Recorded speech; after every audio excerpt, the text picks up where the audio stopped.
এই দুনিয়ার পুরো জীবনটা এটা হচ্ছে লালসাময় একটা জীবন, লোভ, মরিচিকা, মায়াজাল। এই মায়াজালে আমরা আটকে আছি, ফলে মৃত্যুর কথা আমরা ভুলে গিয়েছি। পাগলের মতো ছুটছি, আরো টাকা লাগবে, আরো খ্যাতি লাগবে, আরো যশ লাগবে, আরো দাপট লাগবে। আমার এত টাকা দিয়ে কি হবে? এত সম্পদ দিয়ে কি হবে? এত ব্যস্ততা দিয়ে কি হবে তোমার? স্টপ, থামুন, অনেক হয়েছে। আম্মা থামুন, take a rest, take a breath and think about death. Think that you have to go back to your Lord.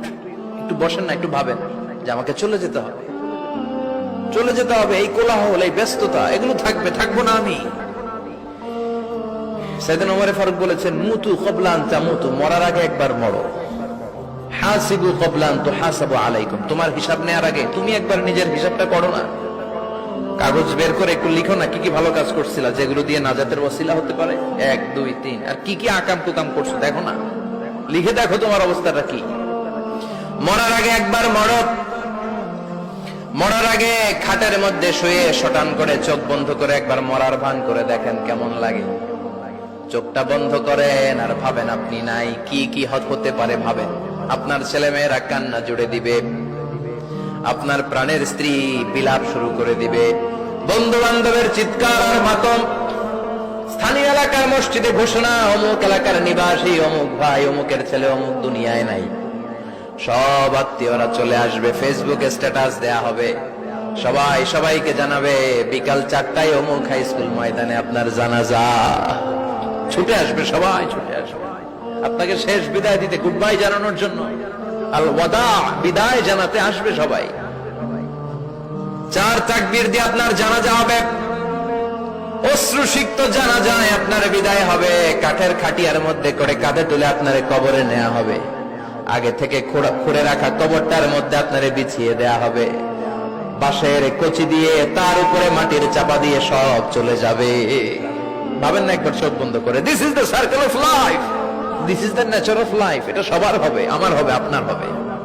এত মায়া, এত ভালোবাসা কই যাবে? কেউ থাকবে না, সবাই আপনার অন্ধকার কবরে রেখে দিয়ে চলে আসবে। উপরে বাঁশের কঞ্চি, তার উপরে মাটির চাপা, অন্ধকার আর অন্ধকার। এই অন্ধকার যেন শেষ হতে চায় না, শুধুই অন্ধকার, ঠিক কিনা? এজন্য আমাদের চলে যেতে হবে।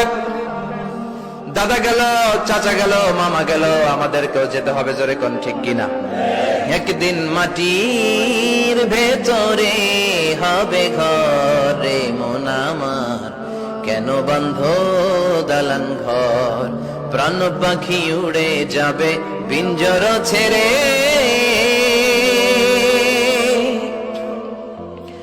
ধরা ধামে সবই রবে, তুমি যাবে চলে। বন্ধু বান্ধব যত, মাতা পিতা যারা সুত, সবই হবে তোমার পরে। মন আমার কেন বন্ধ দালান ঘর, একদিন মাটির ভেতরে হবে ঘরে মন আমার, কেন বন্ধ দালান ঘর, ঠিক কিনা?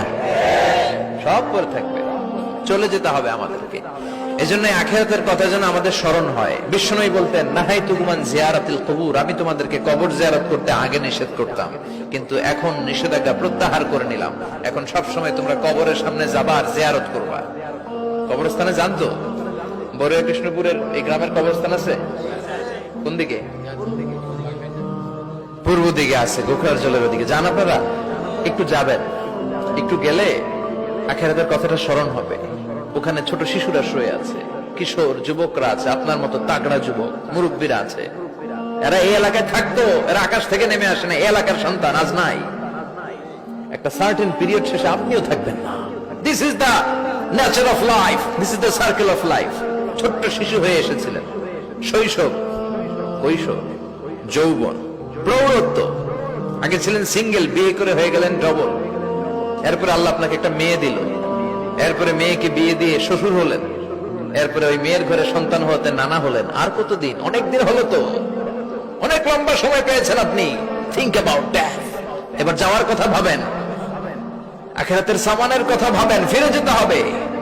কি শক্তিশালী যুবক, বার্ধক্য চলে আসলে লাঠি ছাড়া চলতে পারে না। কুচকুচে কালো দাড়ি সাদা হয়ে যায়, দাড়ির শুভ্রতা, বয়সের ভার, রং ধরা যৌবন জং ধরে শেষ, ঠিক কিনা? This is the circle of life. যুবক ভাইরা, এটাই জীবন, চলে যেতে হবে, কেউ থাকতে পারবে না, ঠিক কিনা? এটা রিমাইন্ডার আল্লাহ এই সূরার ভেতরে দিয়েছেন যে তোমাদেরকে ফিরে যেতে হবে, এই লোভ লালসা ছেড়ে দাও। রব্বুল আলামিন বলেন, আলহাকুমুত তাকাসুর হাত্তা যুরতুমুল মাকাবির। ও গোলাম, দুনিয়ার সম্পদ, লোভ লালসা তোদেরকে পাগল বানিয়ে দিয়েছে। এই লোভ পাগলামি কোনোদিন তোদের থামবে না যতদিন না তোরা কবরে ঢুকবি, ঠিক কিনা? কার কথা? আল্লাহ বললেন, দুনিয়ার সম্পদ আর লোভ আর মোহে তোমরা গাফেল হয়ে গিয়েছো। আখিরাতের কথা বেমালুম তোমরা ভুলে গিয়েছো, কিন্তু আখিরাতে তোমাদের যেতেই হবে, কবরের বাড়িতে তোমাদের ঢুকতেই হবে, ঠিক কিনা? যেতেই হবে, আমরা ভুলে যাই। আলহাকুমুত তাকাসুর, অতিরিক্ত পাওয়ার লোভ, বেশি বেশি খাওয়ার লোভ, বেশি বেশি জমানোর লোভ মানুষকে গাফেল বানিয়ে দিয়েছে। এটা মানুষের স্বভাব, আরো চাই আরো চাই, এই স্বভাবটা আছে না নাই? দেখবেন ছোট বাচ্চারা মসজিদের দোয়া অনুষ্ঠান শেষে জিলাপি দেয় না? গড়িয়া কৃষ্ণপুর কি দেয়? আগে বাতাসা দিত না, এখন কি দেয়? জিলাপি দেয়, মিষ্টি দেয়। তো মসজিদের 2-3 গেট থেকে যদি দেয়, ছোট বাচ্চারা দেখবেন এদিক দিয়ে কয়েকটা নিয়ে আবার ওই গেটে লাইন ধরে। ওর হাত হলো ছোট হাত, ওর হাত ভর্তি জিলাপি, আর নেওয়ার জায়গা না, এরপর আরেক জায়গায় লাইন ধরছে, আরো লাগবে আরো লাগবে, এই আরো আরো আরো চাই, এই স্বভাবটাই মানুষকে কুড়ে কুড়ে শেষ করে দিয়েছে। এত লাগবে কেন তোমার? চাহিদার কোনো শেষ নাই, unlimited demand of human being. যার আছে বেশি তার চাই বেশি, যার সাইকেল আছে তার হুন্ডা চাই, হুন্ডা আছে তো প্রাইভেট কার চাই, প্রাইভেট কার আছে তো প্লেন চাই, প্লেন আছে তো হেলিকপ্টার চাই, হেলিকপ্টার আছে তো ওইটা চাই, ওইটা আছে তো সেটা চাই, ঠিক কিনা? এলাকার মেম্বার যে হয়েছে চেয়ারম্যান হতে চায়, আছে না নাই? চেয়ারম্যান সাহেব এমপি হতে চায়, আছে না নাই? এমপি সাহেব মন্ত্রী হতে চায়, আছে না নাই? মন্ত্রী সাহেব প্রধানমন্ত্রী হতে চায়, আছে না নাই? কিন্তু এই দেশে সুযোগ নাই। কথা কন, এই দেশে প্রধানমন্ত্রী সিলেক্টেড, 2-3 জনের বাইরে কেউ প্রধানমন্ত্রী হতে পারবি না, ঠিক কিনা? আমার এই জীবনে তো আমি 2-3 জনই দেখলাম। বেগম খালেদা জিয়া, মাননীয় প্রধানমন্ত্রী শেখ হাসিনার ছোট্টবেলা দেখেছি এরশাদকে, আমরা তখন ছোট। তো মানুষের চাহিদার কোনো শেষ নাই, যার আছে বেশি তার চাই বেশি।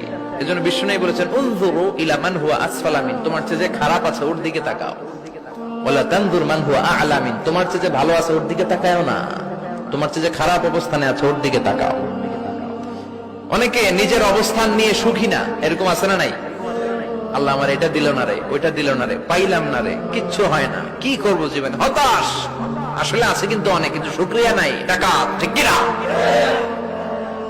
নিজের অবস্থান নিয়ে সুখী না, কিন্তু অনেক লোক আছে তারা আপনার অবস্থানে পৌঁছতে চায়। তাদের দিকে তাকিয়ে দেখেন, আপনি যে অবস্থানে আছেন এই অবস্থানে পৌঁছাটা অনেকের কাছে স্বপ্ন।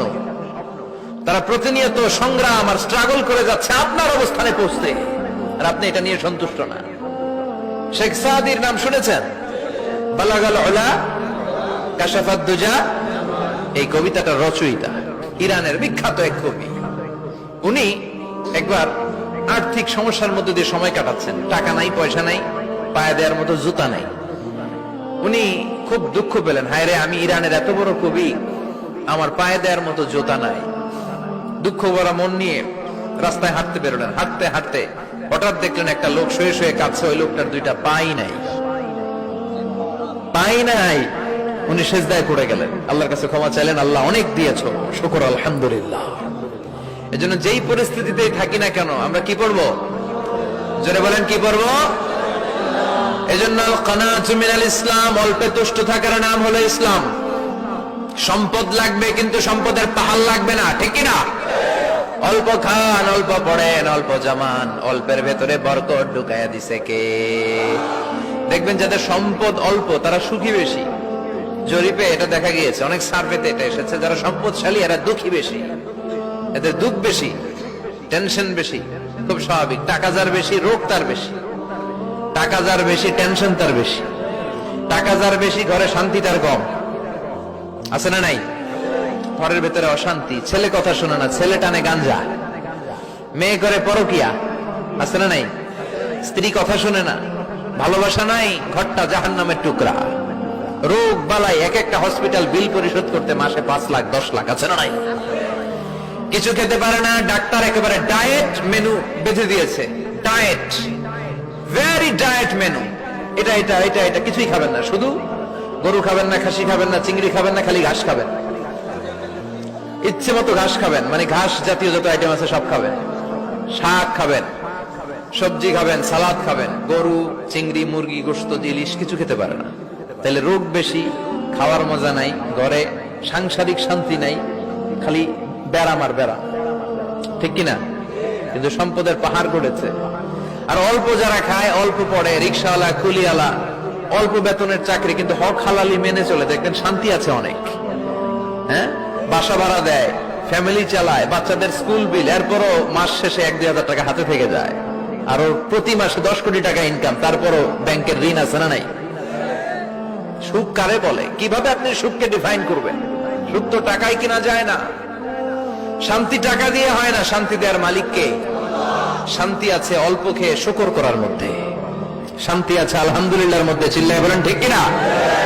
এজন্য অল্প খাবো, অল্প পড়বো, অল্প জামাবো, অল্পের ভেতরে বরকত দিয়েছে কে? দেখেন, ধনী ভাইরা খেতে পারে না, কিন্তু রিক্সাওয়ালার কি সমস্যা হয়? রিক্সাওয়ালারা সব খেতে পারে, কুলিওয়ালা, দিন মজুর, এরা একেবারে স্লিম, সুঠাম দেহি, মেদহীন পেট, পেটে কোনো মেদ নাই, ভুড়ি নাই। আর কোটিপতিদের মেদ আছে না নাই? এত বড় বড় পেট, ঠিক কিনা? আমাদেরও পেট আছে, তবে হালাল পেট, এটা হারাম টাকা দিয়ে এই ভুড়ি বানাই নাই আমরা। ছেলে বলেন ঠিক কিনা? রিক্সাওয়ালা, কুলিওয়ালা নিজেও নামাজ পড়ে, বউ নামাজ পড়ে, বাচ্চাটাও নামাজ পড়ে, রিক্সা চালায় আর জিকির করে লা ইলাহা